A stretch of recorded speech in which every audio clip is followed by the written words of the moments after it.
Nabi Nuh adalah seorang tokoh dalam Al-Quran yang merupakan seorang nabi yang ketiga sekaligus rasul yang pertama, serta merangkap dengan kedudukan sebagai ulul azmi yang pertama pada Islam. Sebanyak 43 ayat dari 28 surah di dalam Al-Quran membahas tentang Nuh. Dakwah Nuh ditujukan kepada Bani Rasyid.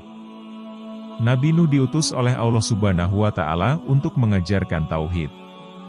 Ia berdakwah selama 3 generasi dan hanya memperoleh 70 orang pengikut dengan tambahan 8 anggota keluarganya. Dikarenakan Nabi Nuh gagal mengajak kaumnya untuk menyembah Allah Subhanahu wa Ta'ala. Allah Subhanahu wa Ta'ala pun menimpakan banjir bandang untuk menghabisi seluruh manusia di muka bumi. Kisah banjir bandang disebutkan dalam beberapa ayat di surah Nuh dan surah Hud. Nabi Nuh merupakan keturunan dari Nabi Adam dari generasi ke-9. Nama lengkap Nabi Nuh adalah Nuh bin Lamik bin Matusih bin Idris bin Yarat bin Mahlail bin Kainan bin Anusi bin Syits bin Adam. Nabi Nuh lahir sekitar 1000 tahun setelah wafatnya Nabi Adam dan hidup hingga hampir mencapai 1 milenium. Umur Nabi Nuh diketahui dari surah Al-Ankabut ayat 14. Sementara jarak umur antara Nabi Adam dan Nabi Nuh disebutkan dalam hadis yang diriwayatkan oleh Bukhari dan Ibnu Hibban dari Abu Umamah Al-Bahili dan Abdullah bin Abbas. Pada masa antara Nabi-Nabi Adam dan Nabi-Nabi Nuh, terdapat kaum-kaum yang saleh, yaitu Wud, Suwa, Yaguts, dan Nasr. Dalam hadits yang diriwayatkan oleh Muhammad bin Jarir At-Tabari hingga ke Muhammad bin Qais, disebutkan bahwa keempat nama tersebut merupakan tokoh yang disembah oleh kaum Nabi Nuh. Nabi Nuh memperingati mereka untuk berhenti menyembah keempat tokoh tersebut. Sementara itu, dalam hadits yang diriwayatkan oleh Ibnu Jarir, disebutkan bahwa keempat nama tersebut merupakan tokoh yang mempunyai pengikut yang setia. Sehingga masing-masing kaum diberi nama sesuai nama tokoh tersebut. Keempat tokoh dan kaum ini hidup di antara masa Nabi Adam dan Nabi Nuh. Setelah keempat tokoh ini meninggal, generasi pertama dari para pengikutnya mulai menggambar sosok mereka. Lalu, pada generasi kedua, iblis membujuk mereka untuk menyembahnya dengan mengatakan bahwa generasi pertama dahulu menyembah keempat tokoh tersebut. Iblis membujuk dengan mengatakan bahwa keempat tokoh tersebut dapat menurunkan hujan. Generasi kedua ini kemudian memulai penyembahan atas keempat tokoh tersebut.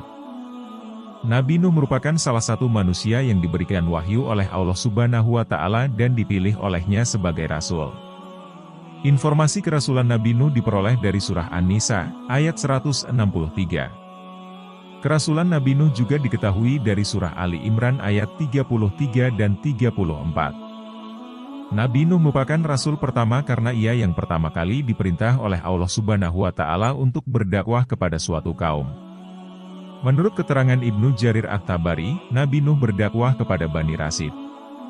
Terdapat beberapa pendapat ulama mengenai usia Nuh ketika menjadi rasul, antara lain pada usia 50, 350 atau 480 tahun. Nabi Nuh memulai dakwahnya secara sembunyi-sembunyi.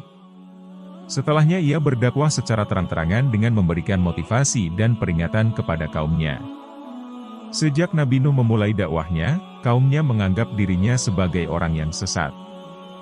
Kaum Nabi Nuh pada masanya ada yang meyakini politeisme dan ada pula yang mengadakan perbuatan syirik.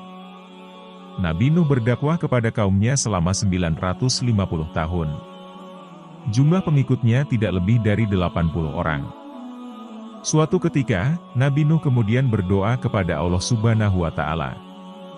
Nabi Nuh berdoa supaya kaumnya diberi hidayah. Allah Subhanahu wa Ta'ala mengabulkan doa tersebut dan memerintahkan Nabi Nuh dan pengikutnya untuk membuat sebuah perahu besar. Nabi Nuh dan para pengikutnya yang setia akhirnya membuat perahu di atas bukit. Mereka menebang pohon dan menggunakan kayu-kayunya untuk membuat kapal. Kaum Nabi Nuh yang keras kepala malah mengolok-olok pekerjaan tersebut. Mereka bahkan berani melempar kotoran kepada Nabi Nuh dan para pengikutnya ketika mereka sedang membuat kapal. Setelah perahu Nabi Nuh selesai, beliau kemudian mengajak seluruh kaumnya untuk masuk ke dalam perahu. Nabi Nuh juga membawa serta seluruh jenis binatang. Masing-masing sepasang untuk setiap jenisnya. Selain itu Nabi Nuh juga membawa benih tumbuh-tumbuhan. Hal ini supaya kelak jenis hewan dan tumbuhan tersebut tetap bisa berkembang biak. Awan pun mulai mendung disusul dengan suara gemuruh halilintar. Hujan lebat pun turun amat lebatnya dan konon tak kunjung reda sampai 3 hari lamanya, hingga akhirnya terjadilah banjir bandang. Kapal Nabi Nuh mulai terangkat karena air mulai membanjiri daratan. Tidak ada tempat yang aman dari banjir saat itu kecuali kapal Nabi Nuh. Nabi Nuh As memiliki 4 orang putra yaitu Syam, Han, Yafits, dan Kan'an. Pada saat banjir bandang terjadi, semua anak Nabi Nuh berada di dalam kapal, kecuali Kan'an. Ia termasuk dalam kaum pembangkang yang menolak ajakan Nabi Nuh, ayahnya sendiri. "Hai anakku, marilah ikut bersama kami. Janganlah engkau turut bersama orang-orang kafir," kata Nabi Nuh mengajak Kan'an. Namun dengan sombongnya, Kan'an menolak ajakan ayahnya. Saat banjir bandang semakin tinggi, Kan'an tak luput ikut terombang-ambing. Ia hanya menggunakan sebilah kayu untuk tetap mengapung. Nabi Nuh sempat berteriak memanggil anaknya tersebut agar naik ke atas kapal. "Naiklah ke perahu bersamaku," ajak Nabi Nuh. Akan tetapi, Kan'an tetap menolak dan terus berenang ke arah gunung.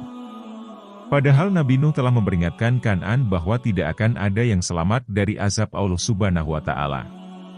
Hingga akhirnya ia pun ikut tenggelam bersama dengan orang-orang durhaka lain yang menentang ajaran Nabi Nuh. Awal pelayaran Nabi Nuh menggunakan kapal buatannya dikisahkan dalam surah Hud ayat 41. Ayat ini menjelaskan bahwa Allah Subhanahu wa Ta'ala memerintahkan Nabi Nuh untuk berlayar dan memulai pelayaran dengan menyebut namanya. Allah Subhanahu wa Ta'ala memerintahkan pula penyebutan namanya ketika kapalnya telah berlabuh.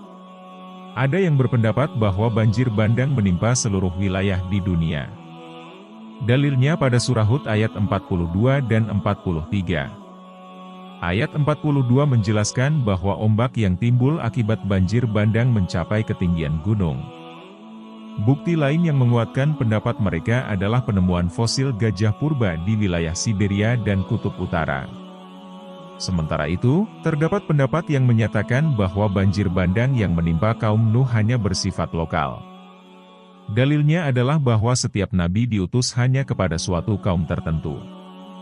Pendapat ini didasarkan kepada ayat-ayat Al-Quran yaitu Surah Ar-Ra'd ayat 7, Surah An-Nahl ayat 36, 84 dan 89, Surah Al-Mu'minun ayat 44, Surah An-Nisa ayat 41 dan Surah Yusuf ayat 47. Pendapat ini dikuatkan oleh adanya kisah para nabi yang hidup pada zaman yang sama dengan nabi lainnya dengan kaum yang hidup di lokasi yang berjauhan. Para nabi yang hidup pada zaman yang sama antara lain Nabi Ibrahim, Nabi Lut, Nabi Yakub, Nabi Yusuf, Nabi Musa, Nabi Harun, Nabi Syuaib, Nabi Zakaria dan Nabi Yahya. Keterangan lain yang dijadikan sebagai landasan pendapat ini adalah jumlah nabi dan rasul yang sangat banyak yaitu 124.000 nabi dan 313 rasul. Keterangan ini diperoleh dari hadis yang diriwayat oleh Imam Bukhari. Setelah banjir bandang berakhir, Nabi Nuh dan para pengikutnya keluar dari kapal dan melanjutkan kehidupannya. Para pengikut Nabi Nuh tidak memiliki keturunan karena semuanya meninggal akibat wabah. Hanya keluarga Nabi Nuh yang memiliki keturunan.